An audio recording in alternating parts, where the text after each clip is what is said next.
Have you been asked to solve a system of equations using substitution in algebra, but you're not sure what to do? Well, you've come to the right place because I'm Professor Capko and I'm going to help you do this. It's going to be super easy. Just follow along. But first, I want to say that I believe something great is going to happen for you today. And now, back to the video. I have in front of us here a system of equations.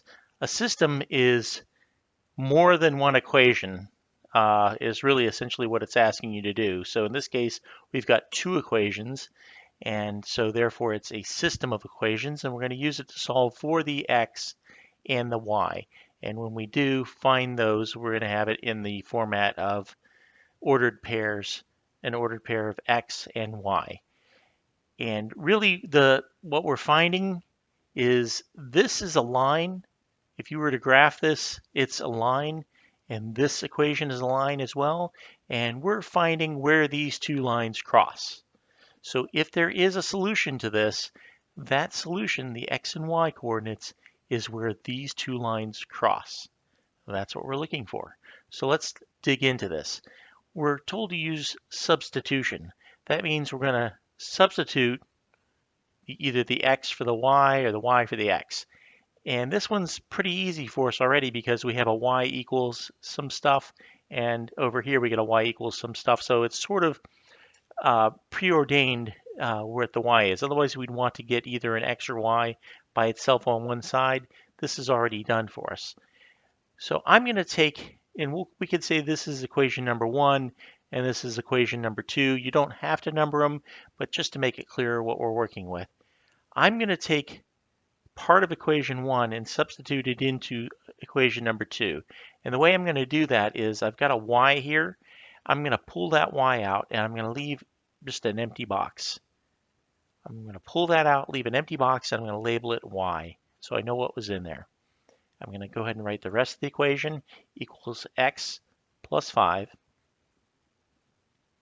And what am I going to put into the empty box? Well, if I look up here at equation number 1, the y is equal to 2x minus 3. So in other words, they are equivalent. This would be like a $5 bill, and this would be like 5 ones. They're of equal value, even though they don't look the same. So if I pull out the y, I can substitute in 2x minus 3 for that y. So I'm going to put it in the box here, 2x minus 3. So now I've got my substitution done. I've got 2x minus 3 is equal to x plus 5. All we need to do now is to solve for x. To do that, we're going to get all the x's together, and I'm going to move this x to this side because I like to have a positive x. So I'm going to subtract x from here and subtract x from that side. Draw my line, 2x minus 1x. Remember, there's an invisible 1. And if it's not showing you anything in front of the x, there's an invisible 1 there. So 2x minus 1x just leaves you 1x. I'm going to write it as x. I'm going to bring down my negative 3 or minus 3. I'm going to bring down my equal sign.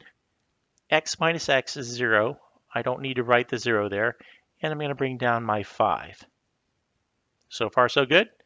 Now we just need to get the x by itself. I've got it's x minus 3, so I'm going to add. I'm going to do the opposite. I'm going to add 3 to both sides. Just bring down my x. Negative 3 plus 3 is 0, so I don't need to do anything there. Bring down my equal sign. And 5 plus 3 is 8. So I've found the x value already. So my x value is 8. But we need to find the y value. Well, how do we do that? Well, we take the x and we're going to substitute it back into one of the equations. Which one? It doesn't matter. It doesn't matter if we can substitute it into 1 or 2, whichever one's easier. I'm going to do equation 2 again just because it's easier to me. So x plus 5 is my equation. I'm trying to figure out what the y is, so I'm going to put the y down here in my x. This time I'm pulling the x out, label the box, still have my plus 5, and we know that the x is equal to 8.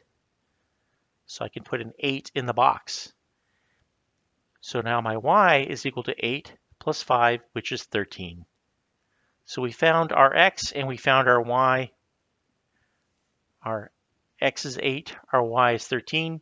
You can check this by plugging them back in. Let's plug it back in to the top equation. We have a y that's equal to 13. So our top equation is y is equal to 2x minus 3. My y is 13 equals 2 times what's my x? My x is 8 minus 3. And if I take 2 times 8, that's 16 minus 3. 16 minus 3 is 13. 13 is equal to 13. It checks out. So we can know with a fair amount of certainty that our answer is correct. Our x value is 8. Our y value is 13. That means that these two lines cross at that point on the graph. 8 and 13. That would be known as a solution for this system of equations. If you found this helpful, then go ahead and substitute a thumbs up for us here. That really helps with the YouTube algorithm. And if you need more information about these type problems, if you've got a question, go ahead and put it in the comments and subscribe and hit that notification bell so you won't miss any videos in the future. Thank you.